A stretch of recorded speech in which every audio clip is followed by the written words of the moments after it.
So hey guys, welcome to Sun Fashion से मैं हूं अंकित और स्वागत करता हूं अपने नए वीडियो में। तो आज है हमारे day 89 market stack development course का और नोड जेएस का है पार्ट 26। तो आज हम एक बहुत इंपॉर्टेंट टॉपिक देखने वाले हैं नोड जेएस के अंदर, जिसका नाम है स्ट्रीमिंग। अब आप बोलोगे स्ट्रीमिंग क्या होता है, ये स्ट्रीमिंग होता क्या है? ये जो वर्ड है स्ट्रीमिंग, ये जो वर्ड है स्ट्रीम, आपने कभी ना कभी तो सुना ही होगा कि जैसे लाइव स्ट्रीम हो रहा है या फिर मैच स्ट्रीम हो रहा है। कुछ स्ट्रीम वर्ड आपने सुना होगा, कहीं ना कहीं तो जरूर सुना होगा। और यूट्यूब पे आप देखे होंगे वीडियो तो आपको एक लाइव स्ट्रीम दिखता होगा। आज हम कुछ उसी टॉपिक पे बात करेंगे कि ये स्ट्रीम काम कैसे करता है। अगर मान लो कि लेट सपोज आपके पास एक फाइल है, ठीक है, ये आपके पास फाइल है, मान लो ये किसी भी टाइप का फाइल है, एक टाइप का फाइल है, इसका साइज है अप्रोक्स मान लो 100 MB, ठीक है। तो क्या हो रहा है कि हम इसको एक्सप्रेस के अंदर एक सर्वर बनाए, हम एक्सप्रेस के अंदर एक सर्वर बनाए और क्या किए, उस सर्वर में एक मान लो कि राउट बनाते हैं, स्लैश राउट। और जब भी कोई यूजर इस पे अगर स्लैश राउट पे रिक्वेस्ट करता है तो हम क्या करते हैं, इस फाइल को रिस्पॉन्स के थ्रू उसे दे देते हैं। लेकिन क्या होता है, यानी क्या होता है, ये जो फाइल होता है एफएस मॉड्यूल के द्वारा उसको रीड करता है, फिर वो हमें यूजर को रिटर्न कर देता है। तो चलते हैं, ये जो बेसिक चीज है पहले इसको बनाते हैं, फिर आगे का प्रॉब्लम को समझेंगे। अभी तो ये जो हमारा बेसिक चीज है उसको हम देखेंगे, ठीक है। इसको हम देखने वाले हैं कैसे कैसे हो रहा है। तो फिलहाल हम इसको मिनिमाइज करते हैं और ओपन करते हैं अपने वेब डेव वाले फोल्डर को, और उसमें सबसे पहले बनाते हैं एक बॉयलर प्लेट कोड। तो ये हमारा है वेब डेव वाला फोल्डर। यहाँ एक फोल्डर बनाते हैं डे 89 के नाम से, लिखते हैं डे 89, एंटर करते हैं और यहाँ पे इसको ओपन विथ वीएस कोड कर लेते हैं। एज यूजुअल कि हम जानते हैं यहाँ पे npm init करना होगा हमें टर्मिनल खोल के। तो यहाँ हम टर्मिनल खोल लिए कि npm init, एंटर किए, फिर यहाँ enter enter enter enter enter enter 2-4 बार एंटर किए, फिर एंटर कर दिए। जो हमारा पैकेज.json फाइल है वो बन चुका है। अब हमें क्या करना होगा, index.js बनाना होगा। index.js बनाते हैं एक, और उसके बाद से क्या करना होगा, हमें कुछ मॉड्यूल्स को इंपोर्ट करना होगा, जैसे कि npm i express, ठीक है। एक्सप्रेस को हम इंस्टॉल करेंगे, फिर हम एक नोडमॉन को भी इंस्टॉल कर लेंगे क्योंकि नोडमॉन का हमें जरूरत पड़ेगा। हम लिख देते हैं npm i नोडमॉन, ठीक है, ये हो गया। अब हम आते हैं यहाँ पे पैकेज.json में, इसको हम चेंज कर देते हैं किससे, नोडमॉन स्टार्ट के साथ, लिखते हैं नोडमॉन स्टार्ट, नहीं नोडमॉन index.js, और फिर ये जो टेस्ट है इसको चेंज कर देते हैं स्टार्ट के साथ, लिख देते हैं स्टार्ट, ठीक है। तो हमारा जो बेसिक सा काम है वो हो चुका है। टर्मिनल को क्लोज करते हैं, आता है index.js के अंदर। यहाँ क्या करते हैं, पहले इंपोर्ट करेंगे एक्सप्रेस को, तो लिखेंगे const express is equal to require, और यहाँ पे दे देंगे एक्सप्रेस को। बॉयलर प्लेट कोड सबको बनाने आता है, तो ये जो बेसिक सा चीज है इसको हम यूज करेंगे। और फिर हमें एफएस मॉड्यूल को भी यूज करना होगा, तो हमें लिखेंगे एफएस, फिर यहाँ पे लिखेंगे हम एफएस जो है नोड जेएस के अंदर ही आता है। फिर हमें क्या करना होगा, एक ऐप बनाना होगा, तो लिखेंगे हम const app is equal to express. फिर हम एक पोर्ट भी बनाएंगे, लिखेंगे पोर्ट, तो const पोर्ट लिख देते हैं, लिखते हैं const पोर्ट। किस पोर्ट पे हमें ऑन करना है, तो मान लो कि हमें ऑन करना है 3800 पे। तो हमारा पोर्ट भी बन चुका है। अल्ट शिफ्ट एफ कर लेते हैं, चीजें जो है फॉर्मेट हो गई। उसके बाद हम क्या करते हैं, एक रूट राउट बनाते हैं, लिखते हैं app.get हम ये फॉर स्लैश पे ही रखते हैं उसको। फिर हम यहाँ पे एक रिक्वेस्ट रिस्पॉन्स दे देंगे, लिखेंगे रिक्वेस्ट कॉमा रिस्पॉन्स, और फिर यहाँ पे एक कॉल बैक लगा देंगे। और इसके अंदर हम क्या दे देंगे, fs.read फाइल, और जो भी हमारा फाइल का नाम होगा, तो फाइल को हम क्या करते हैं, अभी तो फिलहाल ब्लैंक रखते हैं, कॉमा अगर कोई एरर है तो एरर दे दो, ERR, कॉमा जो भी हमारा डाटा है उस डाटा को ले लो, फिर यहाँ पे कॉल बैक लगा दो, और फिर रिस्पॉन्स डॉट एंड कर दो डाटा को, ठीक है। और फिर हम क्या करते हैं, इससे बाहर निकल के हमारा जो पोर्ट ऑन करने के लिए जो फाइल होगा उसको बनाते हैं, लिखते हैं app.listen। फिर यहाँ पे हमें पोर्ट को कॉल करना होगा, पोर्ट कॉमा एक यहाँ पे कॉल बैक लगा देते हैं, और इसमें लिख देते हैं कि कंसोल लॉग, और यहाँ देते हैं सर्वर स्टार्ट, ठीक है। तो ये जो हमारा बेसिक सा काम है वो हो चुका है। अब हमें क्या करना है, एक फाइल बनाना है, तो हम क्या करते हैं, यहाँ पे एक फाइल बनाते हैं। लेट सपोज कोई भी नाम रख सकते हो, टेक्स्ट फाइल डॉट txt, ठीक है, इस नाम से बनाते हैं। और एक फाइल बना लेते हैं HTML के नाम से, वहाँ पे हमें बहुत सारा कोड मिल जाएगा। HTML1.html के नाम से हम फाइल बना लिए। यहाँ बॉयलर प्लेट कोड देते हैं, और यहाँ आके हम लिख देते हैं lorem, तो इतना सारा हमारे पास वर्ड मिल के आ गया। तो इसको हम क्या कर लेते हैं, कॉपी कर लेते हैं। फिर यहाँ लिखते हैं हम lorem, तो हम अल्ट जेड कर लिए। फिर यहाँ से हम यहाँ तक के चीज़ों को कट करते हैं, आते हैं अपने टेक्स्ट फाइल के अंदर, इसको यहाँ पे पेस्ट करते हैं, 2-4 बार पेस्ट कर लेते हैं। तो जो हमारा फाइल है वो काफ़ी बड़ा हो जाएगा फाइल, ठीक है। इसको हम सेव कर लेते हैं। अब हमें index.html का काम नहीं है, ये हम इसलिए बनाए फाइल कि हमें कहीं और से फाइल इंपोर्ट ना करना पड़े। घर की खेती हो तो अच्छी बात है। अब हम आते हैं index.js के अंदर, ठीक है। इतना सारा जो काम था वो हो चुका है। यहाँ पे आते हैं, यहाँ पे लिखते हैं फाइल का नाम क्या है, टेक्स्ट फाइल डॉट txt। ठीक है, अगर मैं थोड़ा बड़ा करूं तो आपको आराम से नाम दिख रहा होगा, टेक्स्ट फाइल डॉट txt। तो ये जो हमारा बेसिक सा काम है वो हो चुका है। अगर मैं क्या करूं, टर्मिनल ऑन करता हूं और यहाँ लिखता हूं npm स्टार्ट लिख के एंटर करता हूं और क्या करता हूं, अपना ब्राउजर ऑन करता हूं। यहाँ पे मैंने टेस्टिंग वाला ब्राउजर ऑन कर लिया है। यहाँ लिखते हैं लोकल होस्ट 3800। इस पे हम चलते हैं, स्टार्ट करते हैं इसको। यहाँ पे ऐप हमारा क्रैश हो चुका है क्योंकि यहाँ ऐप लेंथ हो गया है, यहाँ पे ऐप गेट होना चाहिए। ये जो ऑटो करेक्ट है ये हमें काफ़ी परेशान करता है। तो हमारा जो सर्वर है वो दोबारा से स्टार्ट हो गया है। हम आते हैं यहाँ पे, पेज को रिफ्रेश करते हैं, किस पोर्ट पे स्टार्ट हो रहा है, 3800 पे। तो देखो इतना सारा जो टेक्स्ट है हमें आ चुका है, ठीक है। लेकिन देखो अभी क्या हो रहा है, काफ़ी टाइम लग रहा है इसमें। मान लो अब हम देखते हैं प्रॉब्लम को, ठीक है। एक्चुअली में हमारा जो प्रॉब्लम है वो क्या है, ठीक है। यहाँ पे क्या था, एक यूज़र था तो हमें 100 MB का फाइल था, तो वो 100 MB काम कर रहा था, ठीक है। मान लो हमारे जब मल्टीपल्स यूज़र आ जाए, मान लो 2 यूज़र आ गया, तो ये तो पहले क्या कर रहा था, ये जा रहा था हमारे एक फाइल में सेव हो रहा था, यानी हमारा रैम को ले रहा था, फिर रैम में सेव होने के बाद फिर दोबारा से हमें दे रहा था आउटपुट, ठीक है, 100 MB। अब मान लो कि अब 2 यूज़र हो जाए, 3 यूज़र हो जाए, तो यहाँ पे जो डाटा है वो 300 MB हो जाएगा रैम में, फिर यहाँ में 300 MB रिटर्न कर रहा होगा। चलते हैं इसको देखते हैं अपने पहले स्टेटस मॉनिटर से, ठीक है। तो हमारे पास मॉड्यूल होता है जिसका नाम है एक्सप्रेस स्टेटस मॉनिटर।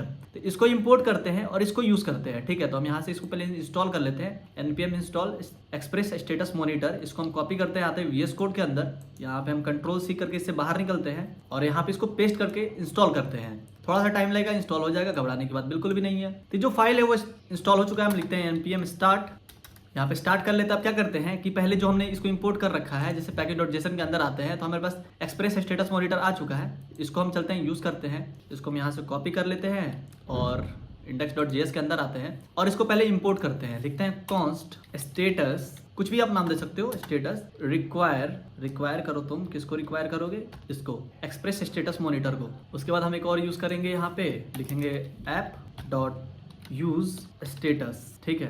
तो ये हो गया। अब हम आते हैं अपने लोकल होस्ट पे और यहाँ पे एक और लोकल होस्ट ऑन करते हैं। लिखते हैं लोकल होस्ट 3000, यहाँ स्लैश देके लिखते हैं स्टेटस, ठीक है। स्टेटस ऑन करेंगे तो हमारा स्टेटस दिखाएगा हमारे वेब पेज का। यहाँ पे लोड क्यों नहीं हो रहा है, यहाँ पे ऐप हमारा क्रैश हो गया। क्यों क्रैश हुआ है उसको हम देखते हैं। यहाँ पे क्योंकि ऐप आर्गूमेंट हो गया है, यहाँ पे यही दिक्कत हो रहा है आजकल, ऐप यूज को आर्गूमेंट बना दे रहा है ये। अब जो हमारी फाइल है वो अच्छे से चलेगी। अगर मैं आकर इसको दोबारा से रिफ्रेश करता हूँ तो यहाँ पे हमारा एक्सप्रेस मॉनिटर आ गया है। मान लो मैं इसको छोटा कर लेता हूँ, थोड़ा सा और इसको छोटा कर लेता हूँ, अपने हिसाब से कस्टमाइज कर लेते हैं। अभी देखो इसका कितना दिखा रहा है, जो मेमोरी यूजेज है वो 40 MB के आसपास जा रहा है। अगर मैं क्या करूँ, इस पेज को दोबारा से रिलोड कर दूँ, 1-2 बार और रिलोड कर दूँ, तो ये देखो इसका मेमोरी यूजेज काफ़ी बढ़ रहा है। 75 चला गया, 84 चला गया।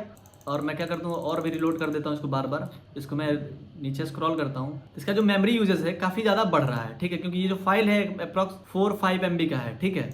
तब देखो इसका फाइल, तब देखो ये मेमोरी यूजेज कितना ले रहा है, ठीक है। हीप यूजेज दिखा रहा है, यहाँ पे CPU यूजेज दिखा रहा है, यहाँ पे और भी सारी रिस्पॉन्स टाइम दिखा रहा है 16.27 मिली सेकेंड। तो जैसे ये क्या हो रहा है, ये पूरा जो डाटा है ये हमारा, जैसे हमारा पूरा डाटा है वो एक ही बार में जाके रैम में सेव हो जा रहा है, ठीक है। और फिर वो जो रैम में सेव हो रहा है उसके बाद ये सारा चीज़ हमें दे रहा है। मान लो कि 300 MB का डाटा हुआ तो 300 MB दे रहा है। अगर मान लो कि यहाँ पे अभी 3 यूज़र है, बाई चांस मान लो कि आपका जो फाइल है 100 MB का है और आपका जो सर्वर का साइज होता है अप्रॉक्स 8 GB 16 GB के आसपास होता है, ठीक है। मतलब एक डिफाइन साइज रहता है। और आपके वेबसाइट पे क्या हो कि 1 मिलियन यूजर्स अचानक से आ जाएं, ठीक है, तो क्या होगा, आपका जो वेबसाइट होगा क्रैश हो जाएगा। 1 मिलियन हटाओ, 1 लाख ही आ जाए, ठीक है, तो आपका जो वेबसाइट है वो तो क्रैश हो जाएगा क्योंकि आपके पास उतना स्टोरेज नहीं रहेगा।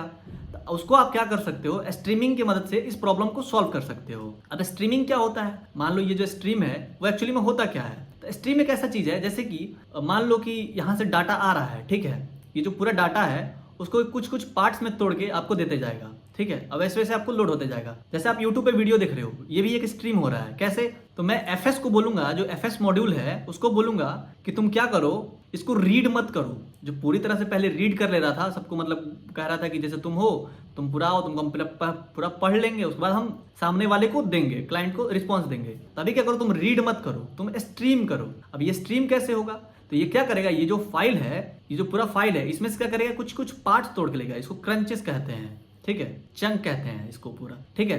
तो ये थोड़ा थोड़ा पार्ट में करके लेगा, अपने पास लाएगा, स्मॉल पार्ट में इसको रीड करेगा, फिर इसको जो यूजर है उसको दे देगा, फिर क्या करेगा, नेक्स्ट पार्ट लाएगा, फिर तुरंत रीड करेगा, फिर यूजर को दे देगा। तो इतना जो पार्ट है, जब तक यूजर इसको यूटिलाइज कर रहा होगा तब तक नेक्स्ट पार्ट इसके पास पहुंच गया होगा। ये काम करता है एज ए पाइप, ठीक है, एज ए पाइपलाइन काम करता है। ये जो चंक है ये आया नोड के पास, नोड क्या किया, ब्राउजर को भेज दिया। अब ब्राउजर अपने फ्रंट एंड पे इस चीज को दिखा रहा है, ठीक है। तो चलते हैं इस प्रॉब्लम को देखते हैं, ठीक है। तो जैसे कि अभी जो देखो इसका साइज जो है, हम आते हैं अब इसको यूज करते हैं, ठीक है। तो हम क्या करते हैं, यहाँ से इस पोर्शन को हम पूरा हटाते हैं, इस पोर्शन को पूरा हटा दिया। अब इसके अंदर हम यूज करेंगे const stream equal to fs dot, एक हमारे पास मॉड्यूल होता है क्रिएट रीड स्ट्रीम, ठीक है।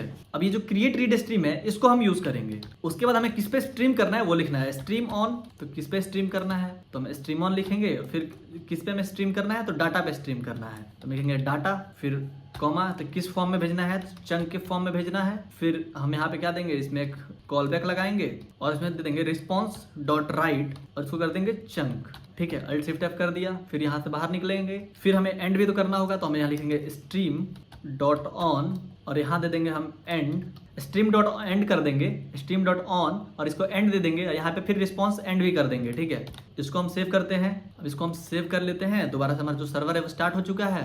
अब हम देखो इस पेज को रिफ्रेश करते हैं, तो यहाँ पे बोल रहा है इनवैलिड पाथ है, तो इस पाथ को हम चलते हैं, देखते हैं क्या दिक्कत आया। यहाँ पे हमने पाथ ही नहीं दिया, गलती ये कर दी है हम यहाँ पे। तो यहाँ पे हम पाथ देते हैं, लिखते हैं dot / text file dot txt और ये txt फाइल है तो हमें यहाँ पे utf-8 लगाना होगा, तो हम लिखते हैं utf-8 alt shift F control S, चीजें फॉर्मेट हो गई। तो जो हमारा पाथ है उसको देखो, अब हम रिफ्रेश कर रहे हैं तो ये जो हमारा मेमोरी हाइप है वो 68-75 तक ही जा रहा है, ज़्यादा नहीं जा रहा है, ठीक है। बहुत बार हमने रिफ्रेश कर लिया लेकिन ज़्यादा ये नहीं जा रहा है। पहले क्या था 89-100 के आसपास पहुंचने वाला था। अगर हम यहाँ पे क्या कर रहे हैं, इसको हम इंस्पेक्ट करते हैं, ये तो व्यू सोर्स खुल गया, इसको हम यहाँ पे क्लिक करते हैं, इंस्पेक्ट करते हैं। अगर हम इंस्पेक्ट करते हैं यहाँ पे और हम आते हैं नेटवर्क के सेक्शन में और हम पेज दोबारा इसको रिफ्रेश करते हैं, ठीक है। तो अगर हम इसको लोकल होस्ट को खोले तो आपको यहाँ एक दिखेगा ट्रांसफर इनकोडिंग चंक, ठीक है। आप क्या करो, इस ट्रांसफर इनकोडिंग चंक को कॉपी करो और जाओ अपने ब्राउजर पे और इसको, इसके बारे में आप अच्छे से देखो, ठीक है। ये क्या करता है, एक अपना चंक बनाता है, उसको ट्रांसफर इनकोडिंग बनाता है और वो उसको भेजता है, ठीक है। तो ये जो है पार्ट्स में करके सबको भेज रहा है। वैसे ही मान लो कि आपका जो फाइल है वो क्या हो कि जिप फाइल में आए, ठीक है।